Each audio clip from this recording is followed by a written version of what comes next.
Oh, Crookshanks. Will they understand? It's my favorite book in the series. It's not my favorite movie.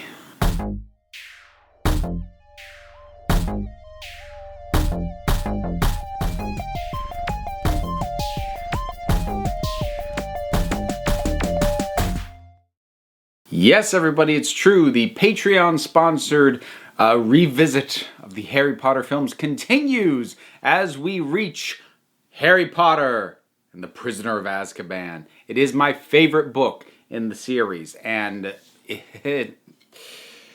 as I mentioned in the intro, it's not my favorite movie. This one's going to be interesting, and I'm going to have to be very careful how I explain myself, because this one gets highly praised a lot. And I've seen people claim it's not only the best in the franchise, I've seen some people claim it's the only actual great movie in the series. And it is significantly better than either the first or the second one on pretty much every level. On a technical level, on a adaptation level, on a performance level, on a visual and effects level, it's loads better than either Chamber of Secrets or Philosopher's Stone or Sorcerer's Stone was.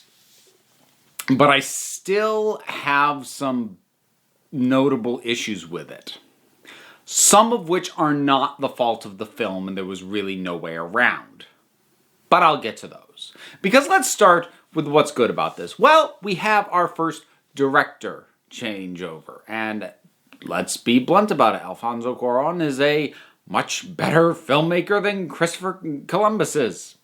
It's as simple as that. Chris Columbus is a director who just shoots the script you give him. He is a competent filmmaker, but he doesn't bring a lot of his own flavor to it.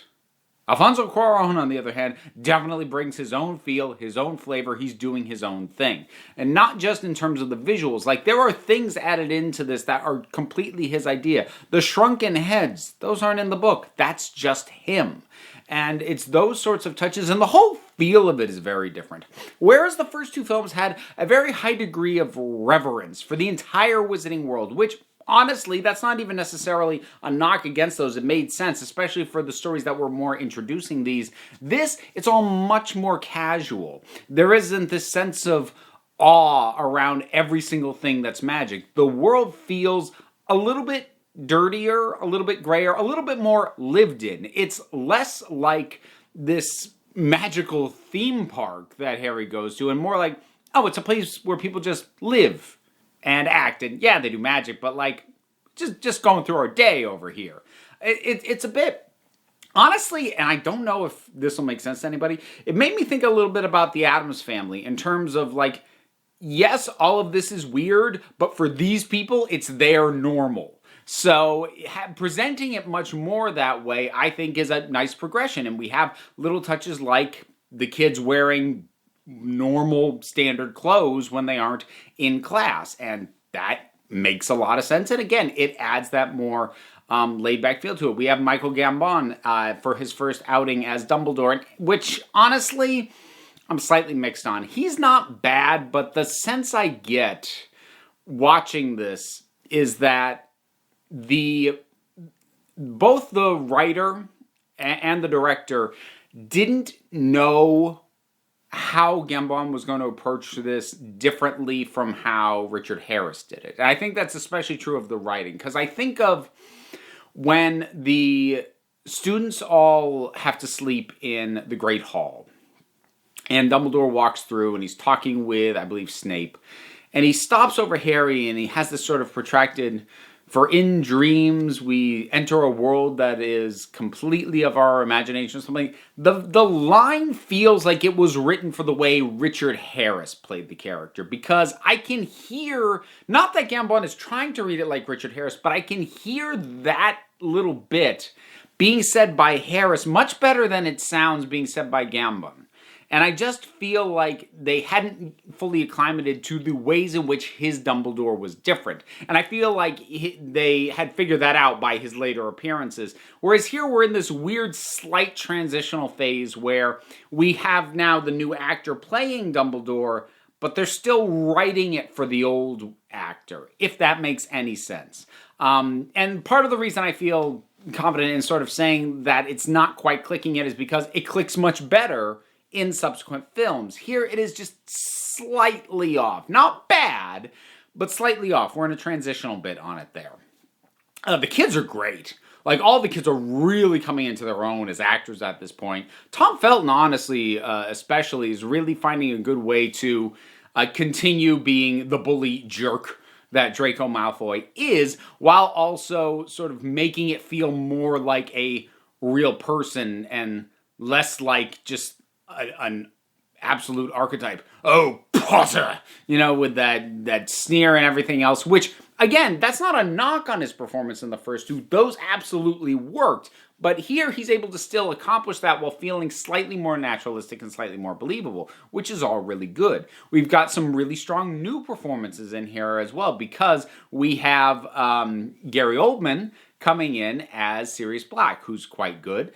We have David Thewlis coming in as Lupin. He's a great find. Thewlis is an interesting actor, and he makes interesting choices for what movies he's in, and he doesn't always work, but he was a good solid pick for this one. He works quite well. The Dementors, I was actually really pleased. I remember very first time going to the theater how pleased I was with the design on them, because how they're described in the book, it would have been really easy to basically just have them be the Nazguls from Lord of the Rings, but they found a way to have them appear that felt very true to the book, but was altered just enough to not feel derivative, which it very easily could have, and that would have been a big mistake given how recently Lord of the Rings had come out for when this particular entry in the series came through. There is one performance that doesn't quite work for me, and that is Timothy Spall as Peter Pettigrew as Wormtail. He's not bad, but I think about him the same thing that I think about what I said about Moaning Myrtle when I talked about Chamber of Secrets, which is that his style of acting is hammy to the point that it would have felt more appropriate in an earlier entry, but we're now transitioning into a more naturalistic style of performance for a lot of these characters, and he feels like he's still doing a very over-the-top, a very hammy performance, which is not a bad performance, but it does feel a little bit disconnected because it is, certainly compared to everybody else, a bit over-the-top and a bit much. Coming back to Lupin real quick, I actually really like the design on the werewolf. It's odd. Like, it is kind of off-putting how spindly it is, and how, these really long limbs. It's an unusual design for a werewolf, and I really dig it. I dig that design a lot. And it was also interesting watching this. I really had my eye kind of on the color, because this has a much more muted color palette than the previous two films did, which were very bright and vibrant. That first one especially. Very bright, very vibrant. This one's got a lot more gray going in it. But something that I found very interesting was there would be scenes where a lot of stuff was toned down in gray, but there'd be a couple of things where the color would pop. Not like completely bright, like, it's not like Sin City where, like, there's the one thing that's red against everything's black. It's not quite to that degree, but it's the same kind of principle. Like, the shot where I really noticed it for the first time was Harry riding Buckbeak, and when they're flying over the lake, it's actually very gray, that shot, except for the red on Harry's gear, on his Gryffindor thing, like his patch and his tie. That red is a little bumped up. Again, not so much as to be like the visual equivalent of a clown nose, but now I'm like, oh, that's kind of interesting there. So what I liked about noticing that is it makes the sort of grayer tones of the film feel, well, more thought out. It wasn't just, well, this one's more serious, so it's just grayer. It's like, no, we're going to put thought into this. Yes, we'll be grayer here, but let's have pops of color here, with this, and this. And like, okay, you put thought into this and didn't just slap an Instagram filter over it. Very cool. But yeah, I said I have some issues here. Like I mentioned a couple with things like the performance on Wormtail. The big one is a problem that honestly couldn't really be helped. And that is that the structure of this story flat out works better on the page than it does on film. It just does. Because the thing climaxes with a lot of runtime left. Because the emotional and narrative climax proper of this thing is the Shrieking Shack and Lupin's werewolf transformation and escaping that situation. Those scenes are the emotional narrative, climax. It's the climax of basically everything that's been going on. It's the climax of the mystery elements, the action elements, the emotional elements. Everything culminates right there. But there's still like a half hour, 40 minutes of the movie to go because with the time turner, we have to now tie up all the logistical stuff that needs to be fixed because of the time travel mechanisms. And the nature of film, because film is a very propellant medium. It is a medium with forward momentum by its very nature because the film always keeps moving forward. You can have sort of aggressively propelled narratives in literature, but it's not quite the same because at any moment you can close the book, set it down, and do something else. Whereas a movie, yeah, true, watching from home, you can pause and do something else. But I think we can all agree that the sort of idealized experience of a movie is in a theater where you don't have the ability to pause it, and you are on this trip, and as it is moving forward.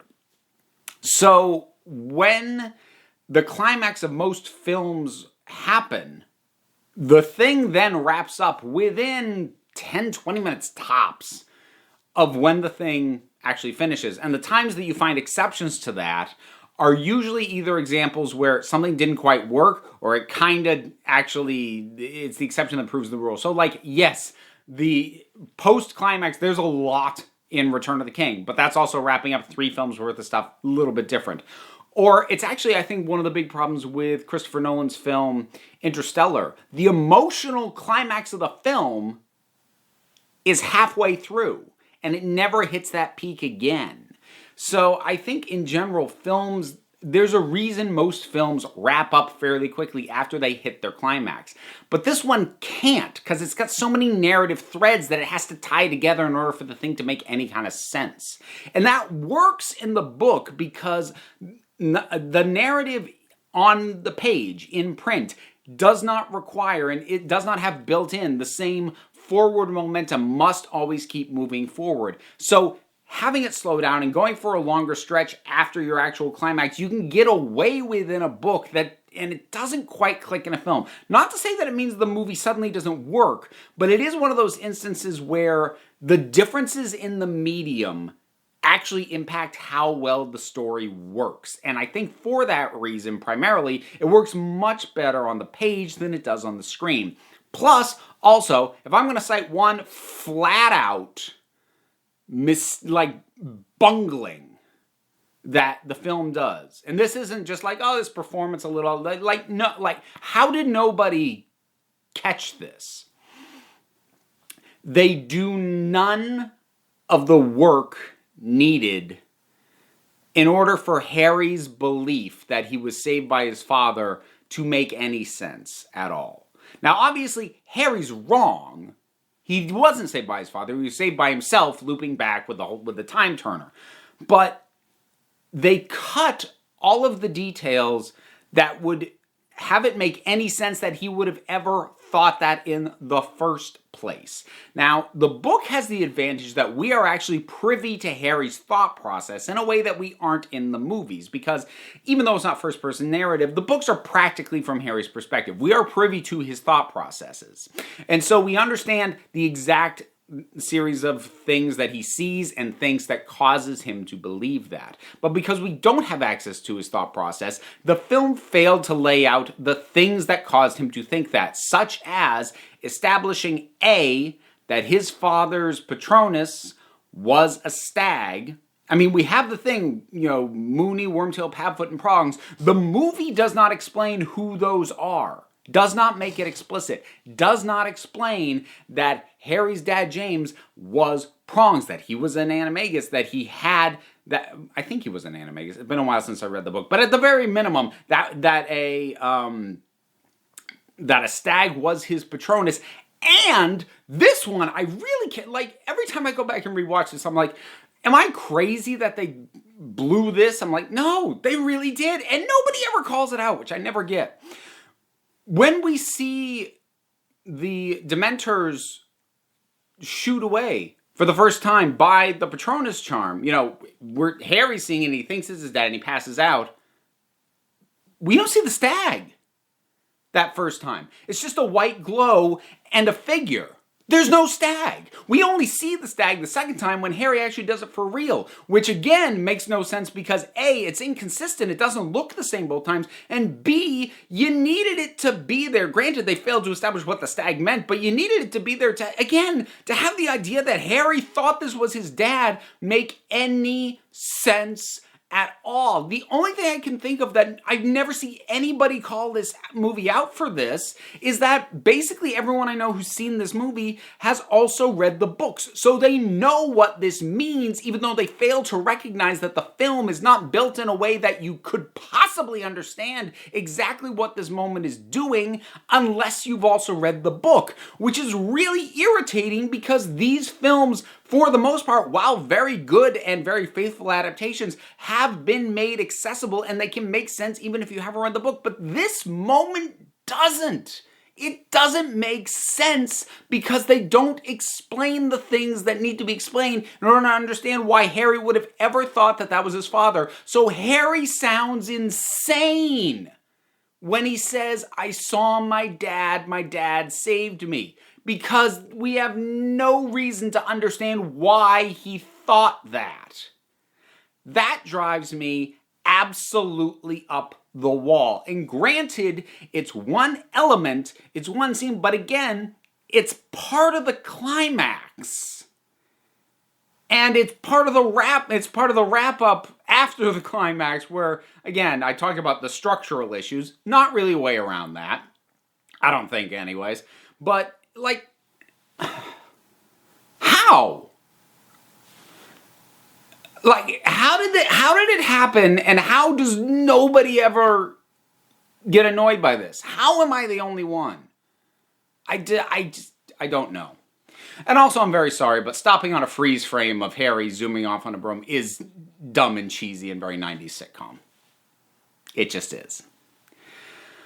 But again, this movie is very good. It is a better film, better shot, better acted, better presented, and in terms of actually adapting the narrative to be something that is representative of the original work while still, being a little bit of its own thing, is a better adaptation than the previous two were. At least by my measure of what makes a good adaptation. Because some people will say, your good adaptation is exactly like the source material. And I don't subscribe to that policy. But even though I do believe that this is a better film than the previous two, I've got significant issues with this thing. So I hope I've articulated them well, because I know this one really does feel like it's a lot of people's favorite film in the series. And again, it's my favorite book in the series, so I get it. I do. But yeah, there's some hiccups in this thing. Harry Potter and the Prisoner of Azkaban. There's a lot of stuff I didn't get to, a lot of stuff I didn't talk about, a lot of great performances. This is where I really started to fall in love with Fred and George. There's just so much great stuff in the rapport between all the characters and like the world. It just feels more like a place where people live as opposed to just come and visit. And that's great. But yeah, these little hiccups. Prisoner of Azkaban. Have you seen it? What do you think about it? Whatever your thoughts are, drop something down in the comments. Let's talk about it. There's stuff to do down there as well. You can support me on Patreon, which helps make the channel better, helps do things like upgrade my equipment and just help me cover my bills, if I'm being honest. Plus, you can subscribe, like. Both of those are very helpful as well. There's other links besides. Click on them. They'll take you places, or don't. You don't have to, because at the end of the day, you're the council. I'm just running the meetings, and until next time, this council is adjourned. Oh, like random thing. Could they decide whether Expelliarmus knocks people back or not? Because it gets used 3 times in a row. First time it just knocks out the wand. Next time it shoots the person completely back. Next time it just knocks out the wand out of their hand again, and I just drop mine. Like, just... Tiny careless things in an otherwise great movie. Anyway, I'm done, I swear.